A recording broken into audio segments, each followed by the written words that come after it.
Yes, it's What a Boast, a celebration of Reeves and Mortimer. Please welcome your hosts for this podcast, MJ Price and Paula Wiseman.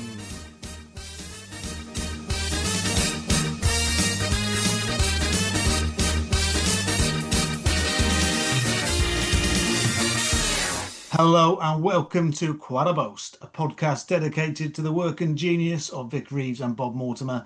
My name is Matt Price, founder of the Reeves and Mortimer Depository of Curious Stuff Facebook group. And I am Paula Wiseman, founder and creator of the Divine Comedians podcast. Today's guest has had a long and illustrious career in television. He is the co-founder and managing director of Channel X Productions, which has been responsible for a number of groundbreaking TV programmes since its inception in the 1980s, from The Last Resort to The Detectorists. He has also acted as producer or executive producer for many Reeves and Mortimer presentations and was pivotal in introducing Vic Reeves' Big Night Out to the nation. Please enter the Novelty Island paddock, Alan Marke. Hey! Hello. Hey, Alan. How are you? I'm very good. Thanks. Very nice, flattering introduction. Thanks very much. We try. You've done a lot, Alan. Seriously. Yeah. You've done a lot. It feels like it sometimes. when I'm having a nap in the afternoon, I think, yeah. You can reminisce. Yeah. Flashbacks. Yeah. Now, a trip to Aldi, I'm worn out. But I'm thinking about all that. Bloody hell, yeah. Well, we'll be gentle. Yeah, we'll try and be as gentle as possible. So were you always a fan of TV from when you were a kid? No, funny enough, I wasn't really. And I was listening to Reeves Thomas's episode, and he's got an encyclopedic knowledge of television going back, to obviously when he was a kid. But no, I mean, I liked, obviously Top of the Pops was a big feature. That was a must watch. And I liked, what did I like? Persuaders.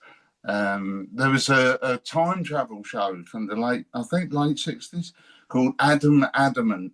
And I really liked that. I thought that guy was, Gerald Harper was really cool.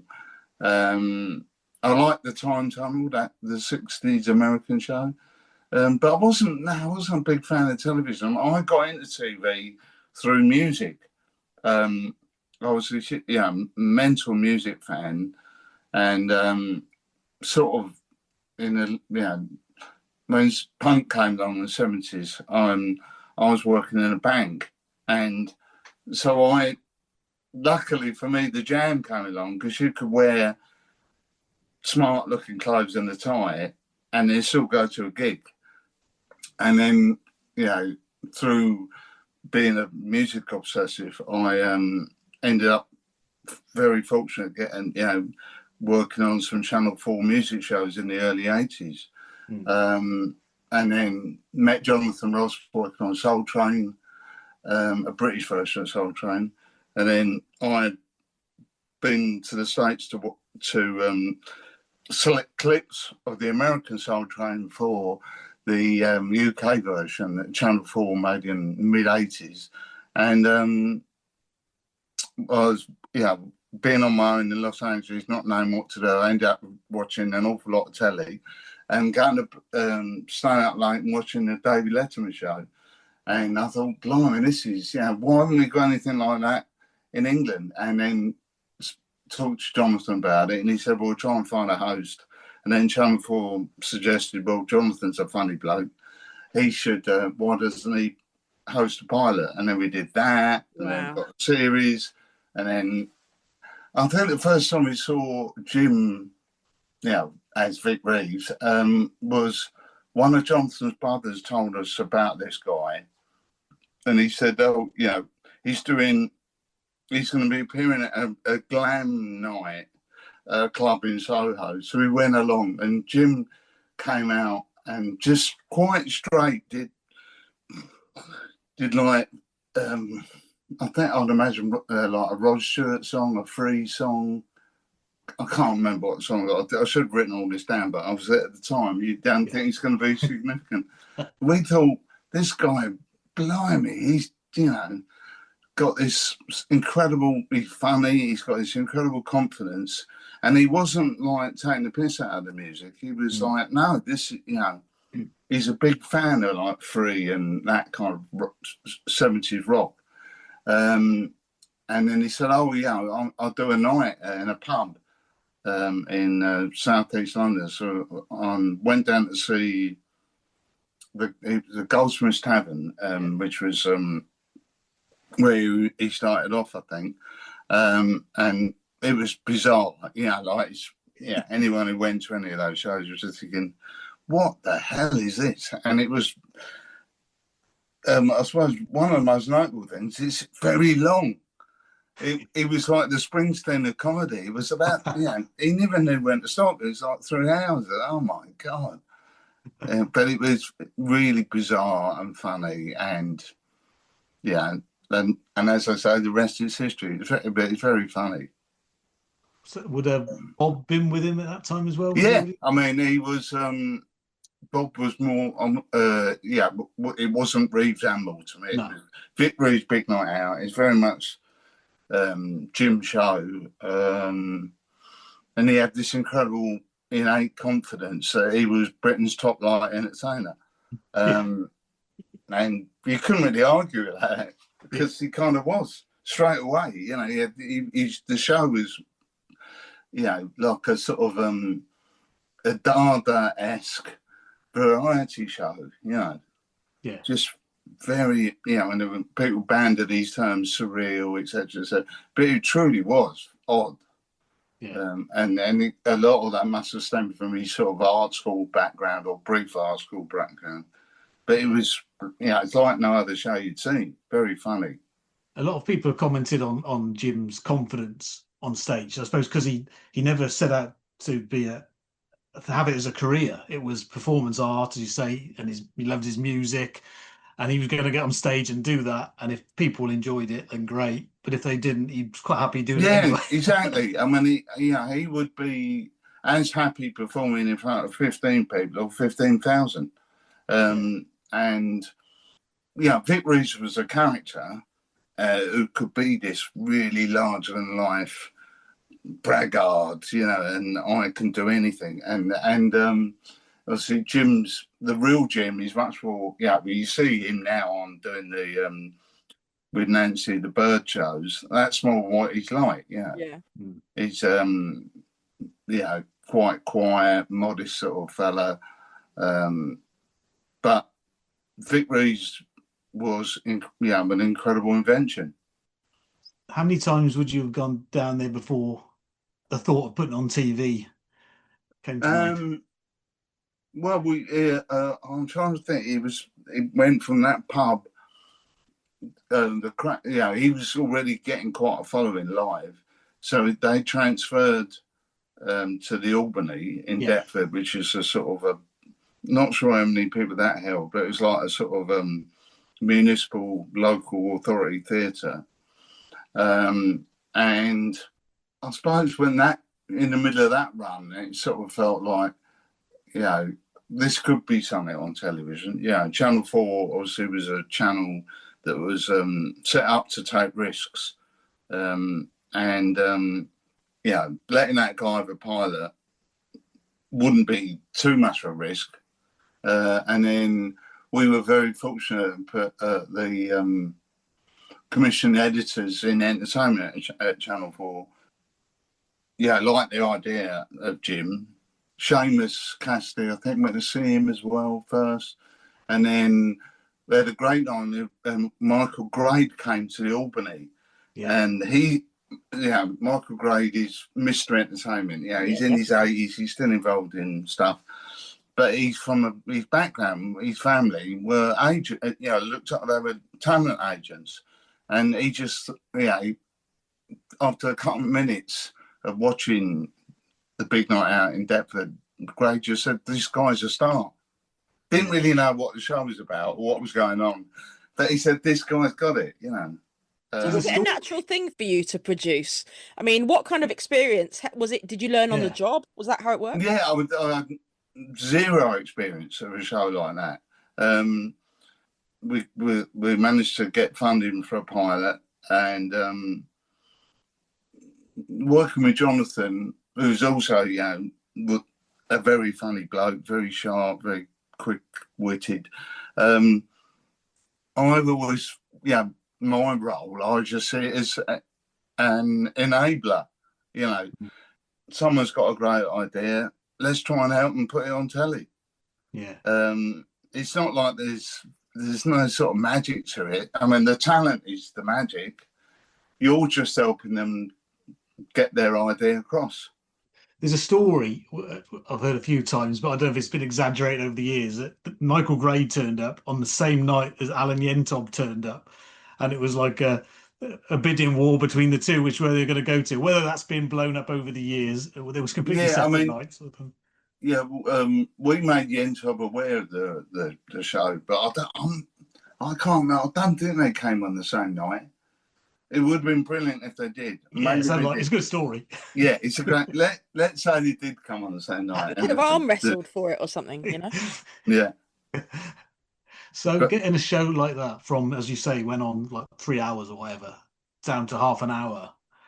Did that take a lot of work to get them to cut stuff out? Well, it did for them, the Jim and Bob. I mean, because they were, they whittled it down to their best characters, and the director was Peter Alton, who we'd worked with Jonathan, and we just said, what's your best stuff in your opinion, and you would do a sort of shortened version of the show, and just have your best turns on, because a lot of them were, in the 3 hour show, guys would just come on and have a sort of like a long coat full of cutlery and just let it fall down onto the floor, and that it was funny in a live situation, but for telly, just think, well, that's not probably going to come across that well. I don't know. And so, they selected what they thought was the big night out greatest hits, and that's what the series was. And it's amazing that the crew they had with them, obviously they had people who've been with them for years. Through the John Irvin and Fred Elwood as Les. But for people like Paul Whitehouse and Charlie Higgs and Simon Day to join them, it's quite a pool of talent there who obviously went on to do. Yeah, no, exactly. I mean, Paul and Charlie were big fans. And then one of my, we've got loads of favourites, but Dorian Crook was a mate of theirs. And he used to come on, dressed up as a sort of English squire and do sort of punny type jokes, which I thought was really funny. But the whole idea that established at Goldsmiths Tavern and went on to the Auburn Inn and was that as soon as he appeared, the crowd would go, "Fuck off, Toff." And that was the sort of weirdest catchphrase. Slightly negative, and it was coming from the crowd, Oh no, it's the Toff.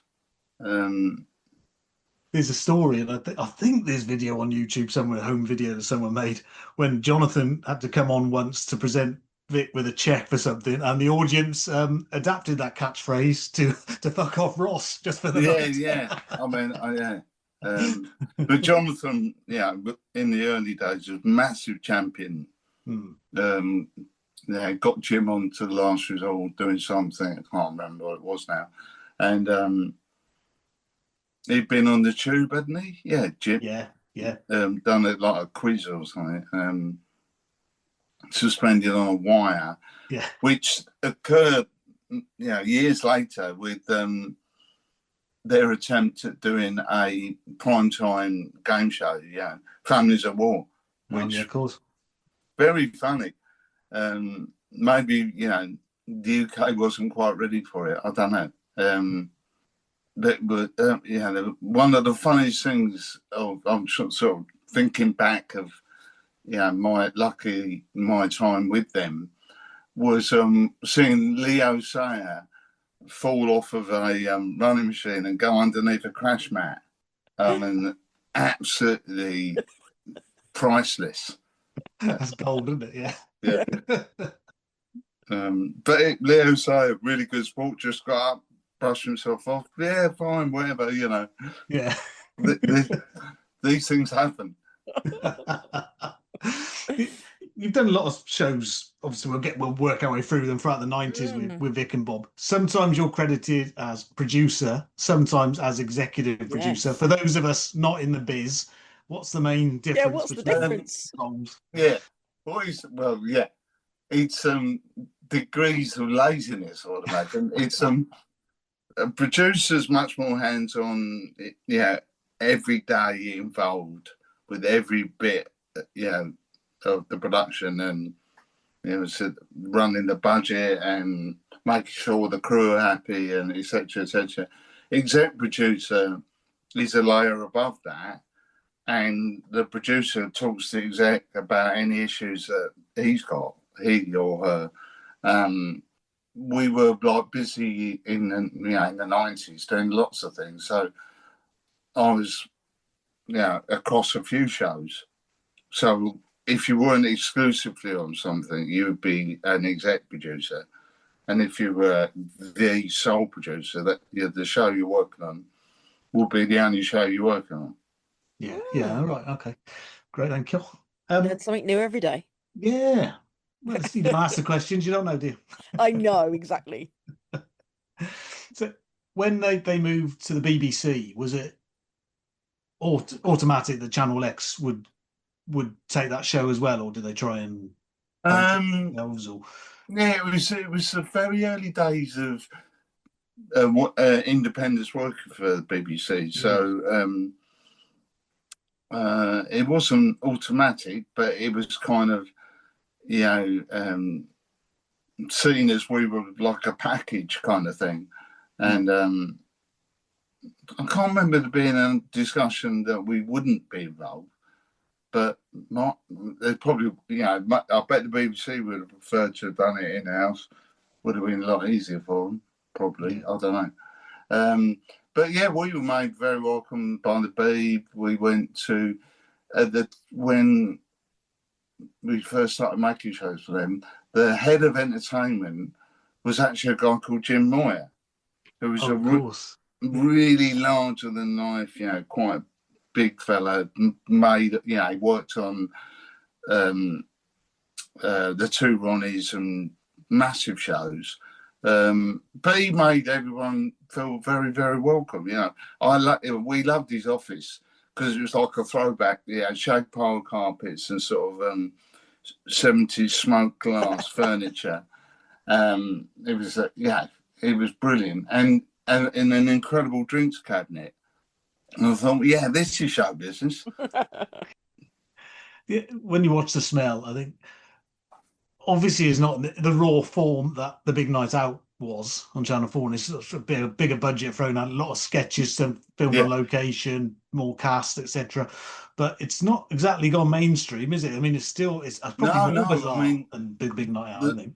The sketches were uncompromising for it was more like you come here with a bigger set of toys to play with, but we're not going to prescribe to you what you should or shouldn't be doing. I mean, they were great. They just went along with it, and it's like, it's not about ratings. The BBC, with their pedigree of like Python and stuff like that, was a place, because it's public funded, that should be taking risks and putting on odd shows.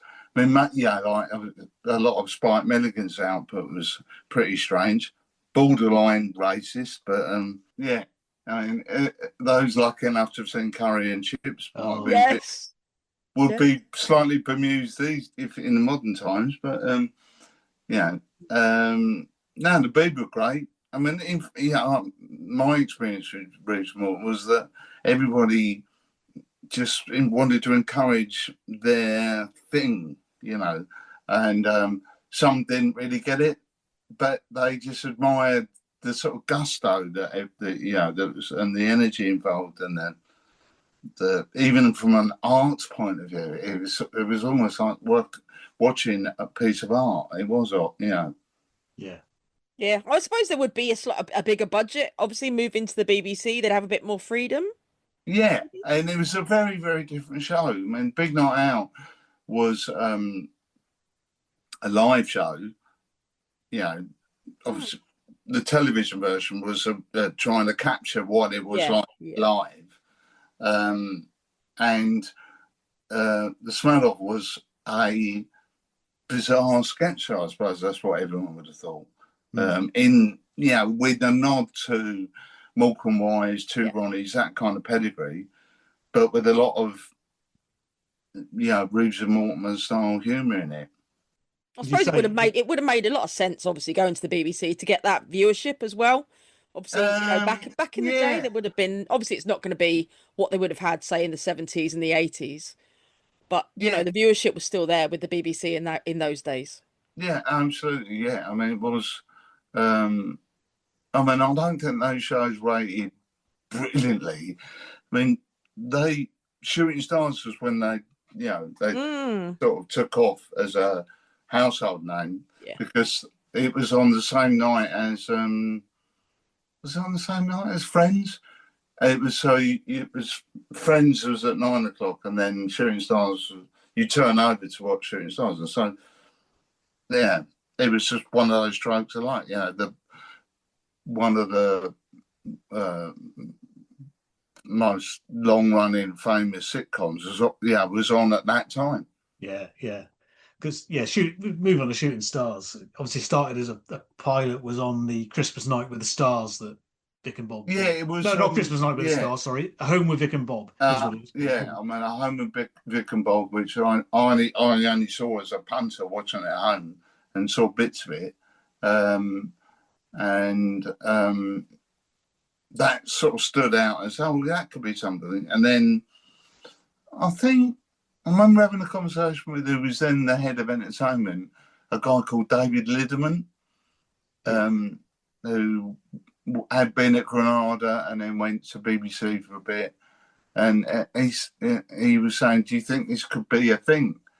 And I said, well, I'll talk to the fellas and see if they'd be interested in doing it as a proper show.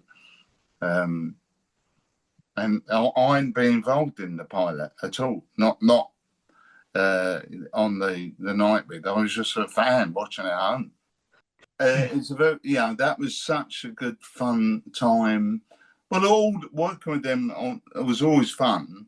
But because it was the mid-90s, looking back, you think, why these nights were bizarre, because you would record the shows. A lot of the people on it, the celebrities, didn't really know what the hell was happening, but they were good sports. Very good. We didn't have any real dissent. There's some American people that appeared who really didn't know what the hell was going on, but they took it in good spirit. And then on some evenings you go off to the Groucho Club, and the Groucho Club in the mid-90s, you had a very eclectic mix of people that knew Jim and Bob were. So you'd end up drinking with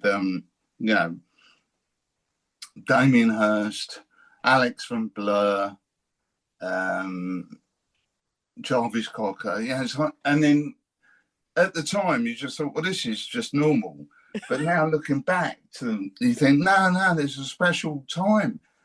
But when you're living it, you just think, no, it's just a Wednesday. Wednesday night. You don't think I'm in the mid-90s. It's the epicenter of Britpop and all this sort of stuff. Never heard the term Britpop until later on. But if only I'd realised it was a special moment. It was just a moment. We get a Groucho Club story in most of these episodes. Oh man, literally every episode there's a story from the Groucho. That could be another podcast in itself. in the 90s, it was the place to go. Sadly, I don't go into town much now, so there's no need for me to go there. Who goes there nowadays? Do people still go to the Grouch? Oh, I'd say it's a totally different vibe in there now. Yeah, I'm not been for years, so I don't know. But the Shooting Stars is a great that first team with Ulrika and Matt and Mark Lamar. Were you involved in putting that together, or did Vic and Bob No, choose they were all ideas from Jim and Bob. They seen Ulrika on doing the weather on Good Morning Britain, was it? I think. Bob thought she was funny and good and going for a laugh. They admired Mark as a stand-up. They'd met Matt somewhere or other. I don't know what it was. I mean, he was very young and was still. No, he was still at. I think he was still at university in Bristol. Yeah, he was still like a teenager, I think, wasn't he? He was only about 18. He was very young, and but I just loved him, and I loved putting wigs on him. And he was very funny, and one of the most memorable bits of it, I suppose, the George Dawes, what the schools, Yeah. We talk about Ulrika. I think the next thing you did was It's Ulrika. I mean, there's some funny bits in that. It was a very, trying to, I suppose it was a bold experiment, getting someone else to host a Reeves Mortimer style show. That it wasn't them doing it. Yeah. But so I guess people thought, what is that? But she was good fun. I mean, she was going, obviously going for a laugh, and there's some very funny bits in it. But it, as a whole, people, I guess, thought, well, the BBC thought, we'd rather have the genuine thing than someone else doing it. I mean, you watch it now, and at the time, I think it was seen as a disappointment. It did not quite hit the mark. But as you say, watch it now in retrospect, and actually some good stuff in there. But it's always Vic and Bob's voice coming through somebody else, isn't it? Yeah. And they've tried a few times writing for other people, like when they did the sketch show Monkey Trousers in the noughties on ITV, and it's like you can tell when they've written it, because he says it sound better if they were saying it. Yeah. Was Bob involved in Titty Titty Bang Bang at all? Yeah, they were. Didn't he write some? Producing. Was he a writer on that? Yeah, he was. Yeah, I mean, my memory's bloody gone, but that had the spirit of what they did. And obviously, it's amazing what's happened to him now. He's a household name. I mean, he national treasure. National treasure status achieved. Yeah. Which is, few people would, manage to obtain that. But, all credit to him, it's very good.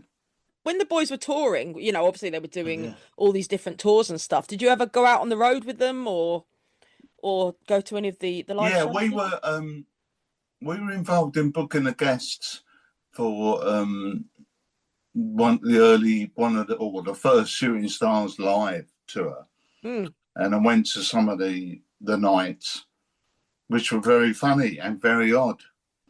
And there was, did they do? I think I must be going, man. A double header where it was them and then the Fast Show. And the Fast Show, Hammersmith. Yeah, what a night! Incredible. It went on for like a month, didn't it? It was like a month of gigs. It's just incredible. Yeah, that'd be good to look back on. I guess there's recordings of it. I've never seen a video of that show at all. No. It never released a VHS or anything. I was there. I've still got my tour shirt. Yeah, I went to one of them. I know it felt like a long night. Yeah, I could imagine. I think the cast enjoyed it probably more than the audience did. We've heard the stories. There's some fun backstage. There was a lot of drink consumed over that tour. It was sponsored by Heineken, wasn't it? Yeah. Well, that was a trademark thing of working with Jim Bob was having to the set had to incorporate places where they could hide weak lager. Yeah. They like consuming volume more than the idea of getting drunk. Yeah, they was the adrenaline. They were never drunk. But big night out. They had a few cans in the set. All the shows I worked on, they involved, but it had to be quite weak lager. Score. Yeah. Bob heard the stories Sorby of with it. Yeah. Bob's bag of cans. Yeah, he had a bag he'd of rock cans. up with. And and then it was, you'd hear in the studio record, you hear every now and there as a ring would go off.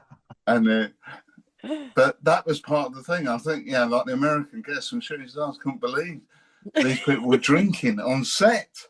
It's like, this never happens in America. And if you did, you'd be in the newspapers, and the person would be in the Betty Ford clinic back next morning.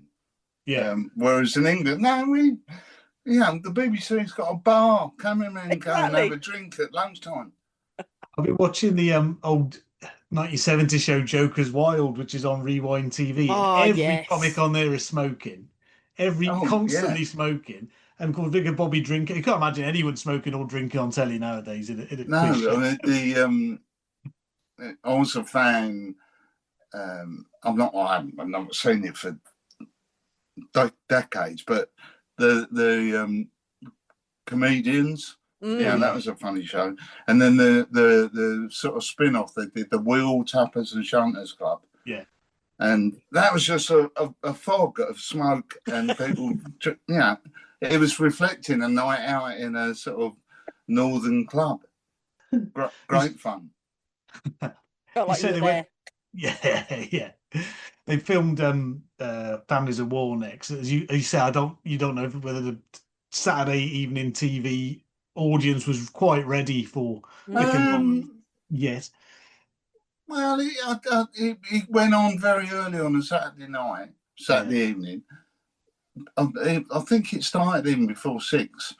So the BBC were quite keen on another run at it. Because most shows in those days would get 2 series unless it was so goddamn awful or the reception being so hostile. It was a funny show. It was obviously mixing their surreal humour and stuff with trying to do a family show. I loved the Jim suspended as a spider trying to get the prizes. It was good. I mean, and then I think the second one didn't happen. One of the factors was it Alan Marke came next? Yeah, would have been, yeah. Well, I wasn't involved in that, so I can't say anything about it. But Families at War was a bold experiment. Yeah, I think they were trying him with all sorts, as you say, family quiz show, a sci-fi drama. They were at the top of their game then, so the people would try and put them in anything. Sometimes it were better than others, but they were. Yeah, I mean, Families at War was their idea. It wasn't. No one forced them to do that. They quite liked the idea of being on, subverting tea time. Yeah. I love it. I think 2 of their favourite shows, which you worked on next, would be Bang Bang, Miss Reeves Mortimer. Yeah, well, Bang Bang, that's got one of my favourite things in it, which was the club. Yes. Yes. And Pinky John and Bob doing was it Tony or something? Yeah. Mika Hakkinen, he knows from Hong Kong. I mean, I would cry when on set. I just couldn't contain myself. It was so fun. I mean, not everyone's cup of tea, but my God, I thought that was funny. Oh, he loved it. We spoke to Les Dennis about it with his appearance on there. Yeah. he was funny. He was a good, yeah. Again, everybody like that who were guest on any of their shows were such good sports and sort of threw themselves straight, 100% into it. And all the Stott interviews they did on Bang Bang with the celebs. Oh, yeah. This is your life, Mr. Sting. Yeah. Oh, well, Sinead O'Connor. Yeah. Oh, yeah. And I didn't realise, a lot of their voices, obviously, they copied people from the Northeast. And, Jim had sort of gone from Leeds and he lived in Darlington. So he was well versed with all the different accents in the Northeast. And Bob's from Middlesbrough. And then years later, I was working on a sitcom with called Hebburn. Oh yeah. And Gina McKee was here. As a serious actress, but she's from the Northeast, and she was doing the stock voice because she said her dad was a miner in Peterlee, and that's how everyone spoke there. Hey, Ivy, hello. Yeah, I mean, unbelievable. Only dogs could understand. Only dogs could hear it, yeah. Geordie dogs. And she was brilliant doing all the voices. She said, hey.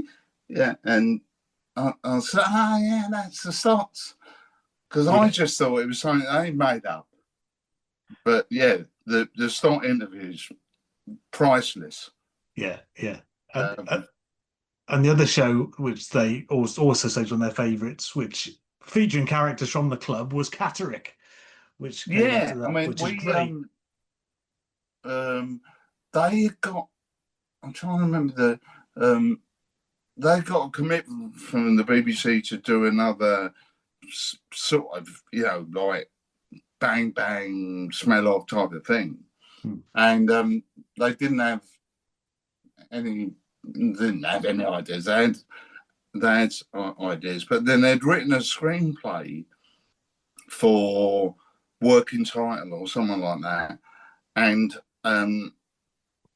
so the director, brilliant guy called Matt Lipsey, and we read the Catterick and we thought, well, you could sort of expand this and it could be 6.5 hours.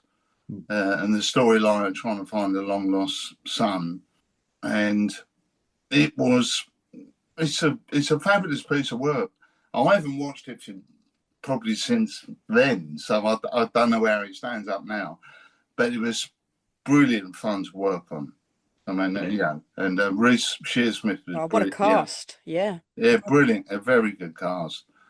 And just, Well, it wasn't the bouncers in that one, was it? No. Chris and Carl, they're bouncers in the club, aren't they? Yeah. But we spoke to Matt Lipsey, and he says all the things he's done, and he's done a lot. That's still one of the things he's probably most proud of. Yeah. All his career is doing Catterick. Mark Benton, big shout out to Mark Benton for his he was. Well, they were all garden centre. And just had mental nights staying in a hotel in Folkestone, I think it was. Because the sort of the art, there's obviously the filming, and that's funny. But the malarkey in the hotel afterwards was as funny as the shows. And I'm very blessed to have witnessed a lot of this stuff and been involved. Because it's not really. You feel doing it on. Oh, it's work.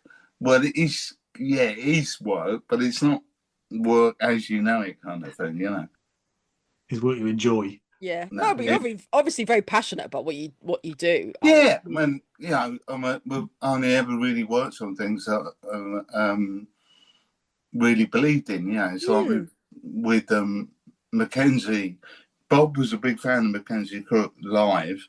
And then when Mackenzie, his career took off. He did The Office, he did the Pirates of the Caribbean 1, 2, and 3, and then when he wasn't going to do any more of those, we had a chat to him and said, have you written anything ever? And he went, no, well, not really. He's very incredibly shy bloke.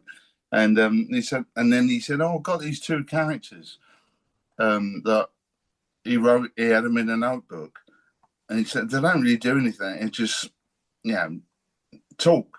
Oh man. And I said, well, and he said, oh, they could be metal detectors. I said, what?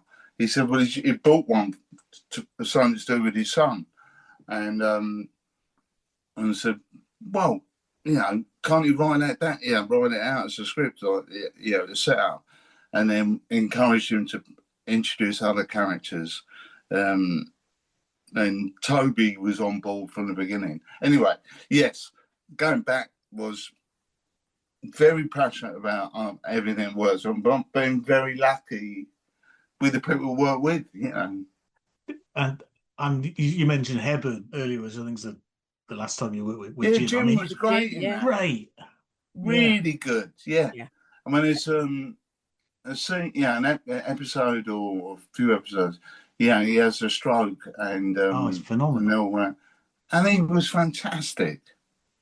Yeah, and it wasn't obviously what he does, and he couldn't be Vic Reeves, but he was very, very disciplined, and and did as a sort of straight northern dad. Yeah, I think she's done a lot of straight acting and not so straight acting. I think that's probably one of the best performances he's done, because he underplays it, as you say. He's not doing.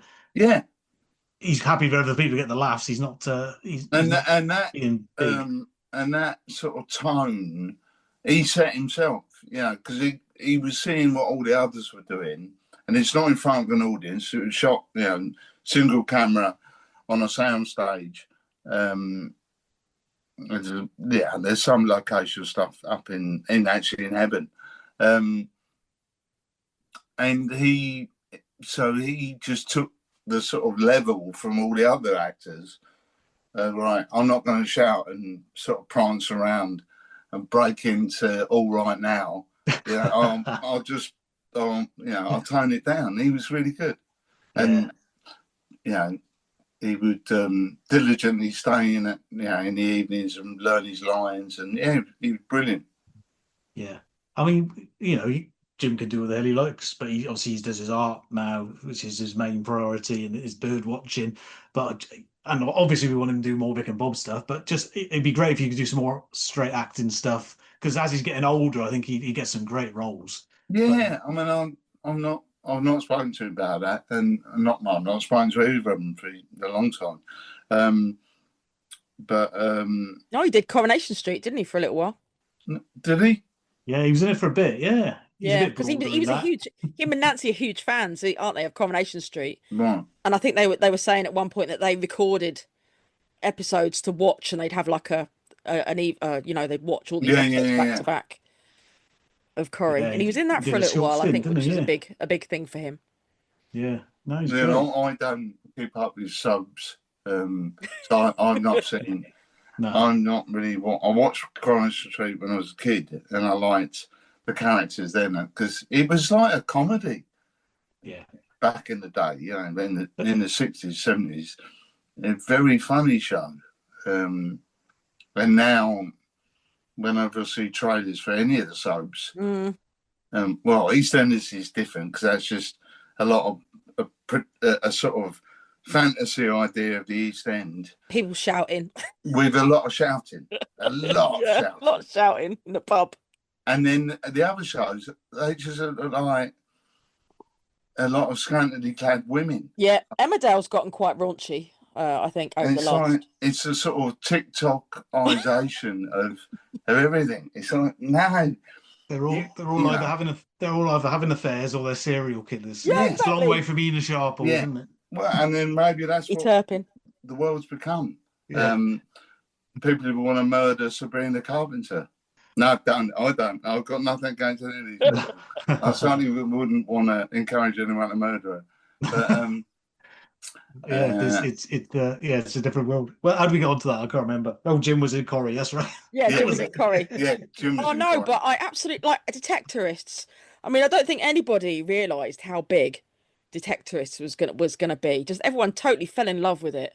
And even Yeah, I the mean end that. at the end I of mean, that third series, oh man. yeah, we were fortunate enough to get, in the end, Mackenzie had written a couple of scripts, took them to the BBC, the first port of call, and it felt like a fit for them. And they said, "We don't know about this, but if you've got Toby Jones on board, it sounds, it could be something." So we shot a 10-minute taster of mainly Mackenzie and Toby sitting under a tree talking, and everyone loved it. We were very lucky. I love Toby so much.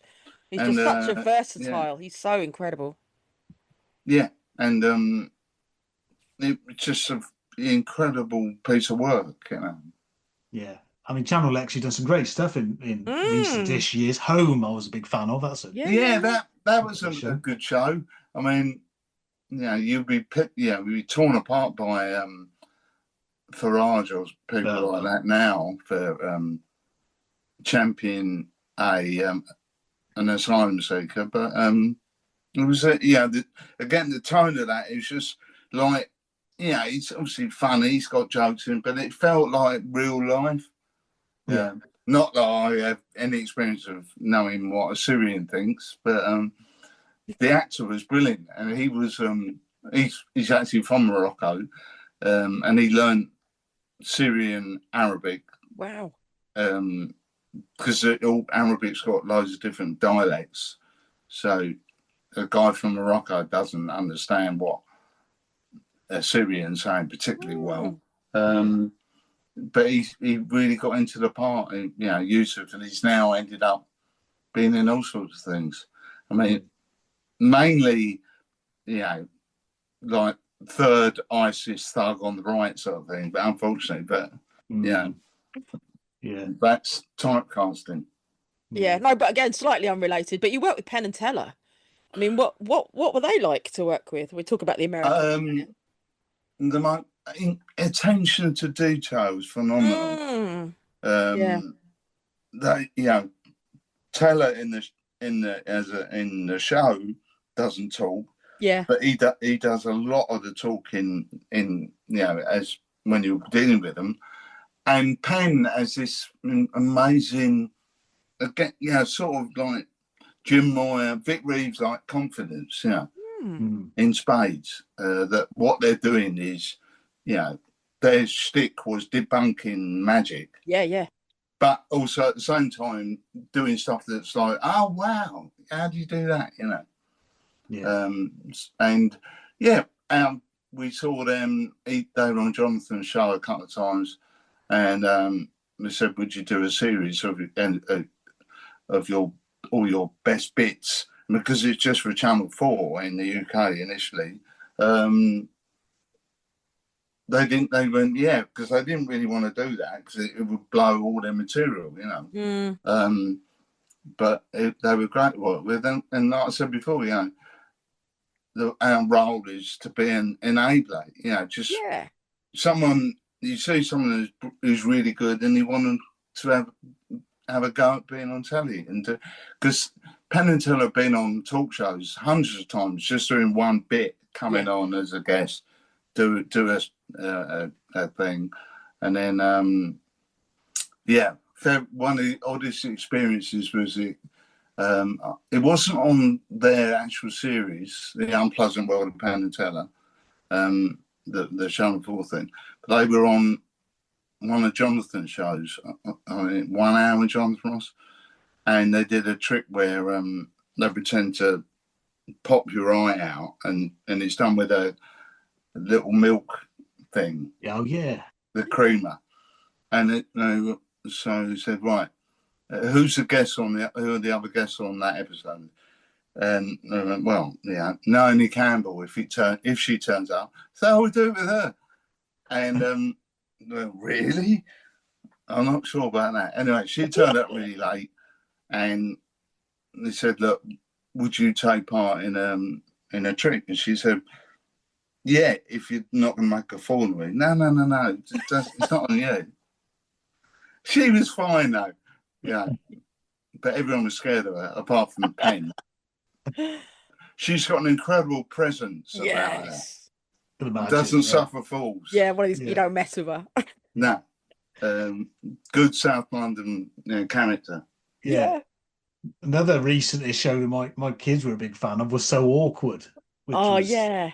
Yeah, and that was an accident sort of thing. We were developing a script with a woman who'd written a half-hour comedy about being in the sixth form, and her and her friends were very interested in studying and not very good with boys, and it was called Rubbish at Boys, and we pitched it to BBC Three, I think it was, and they went, yeah, it's funny, but there's no sex or drug or rock and roll. And so, well, there isn't in most schools. School isn't like Skins. Yeah. Well, I went to school in the 70s, but there was nothing happened in my school of any note. And we were scared of teachers, etc. So we sort of, the writer Julie Bauer, she aged the scripts down to a young kid starting at secondary school, and it really took off.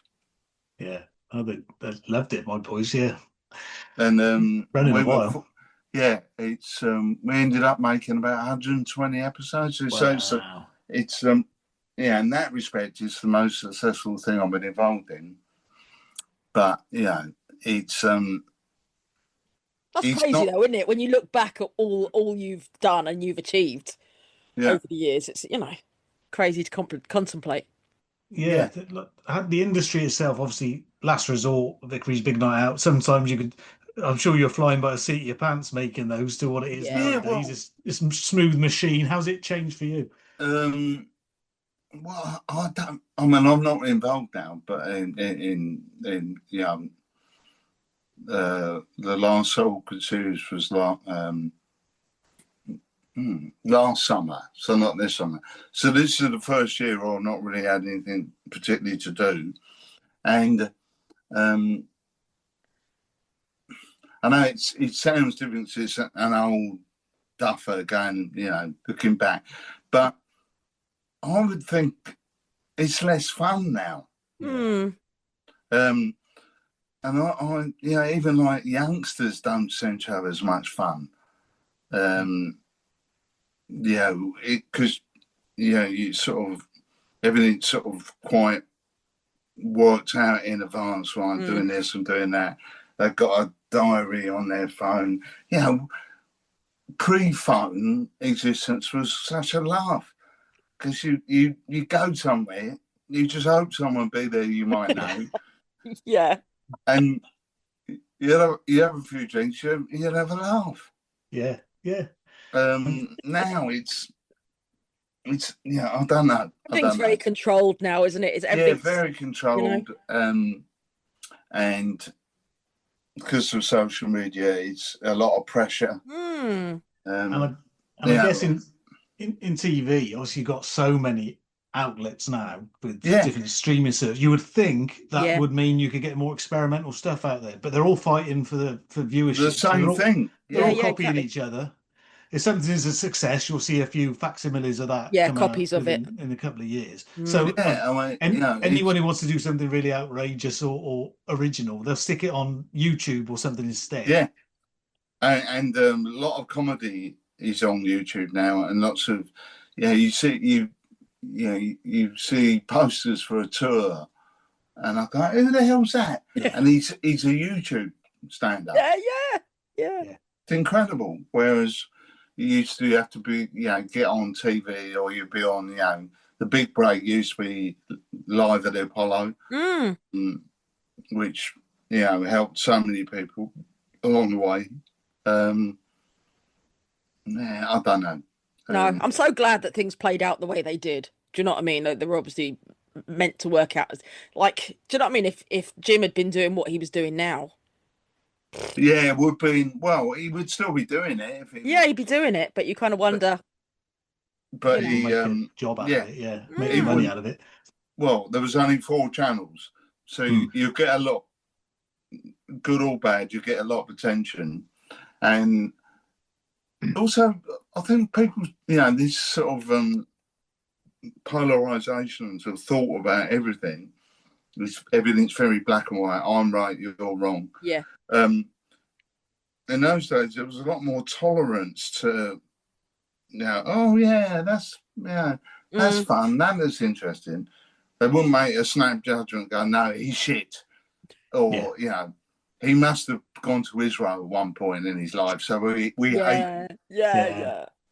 It's difficult now, navigating everything. But I don't envy youngsters. No.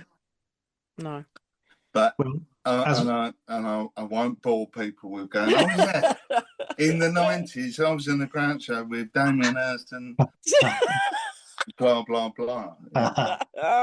Oh, but Channel 4 though, I remember that the first night Channel 4 came on, and it was such a revelation to us. We were obviously still in school, and it was just this new channel, and it felt like it was a channel for us. Yeah. All your grannies and that were watching BBC One. It certainly was a channel for me because I Yeah, it's went from incredible. It's like someone turned on a light switch, yeah, and the Tube felt like an exciting show. Well, I thought all their music shows were good. The Word had a real good vibe about it, and the Girly Show even had a thing. I loved their one of their items was Wanker of the Week, and God, we could do that now. Where do you start? The list would be massive. Well, picking on people then for being Wanker of the Week, and then you've got, the current world situation. You think, how's it come to this? No, I know. Yeah. What's gone wrong? Yeah. They said, no, I don't know. Anyway. You just got to hope this too will pass, and common sense will prevail in the end. It's all you got to hope. Well, exactly. And so how are you filling your days now, Alan? You said you're pretty much retired now. I've got a grandson. Oh, lovely. And we look after him quite often, and that's great. And he keeps us busy and on your toes. And otherwise, I set myself projects like on rewatching Sopranos. Oh, task and a half.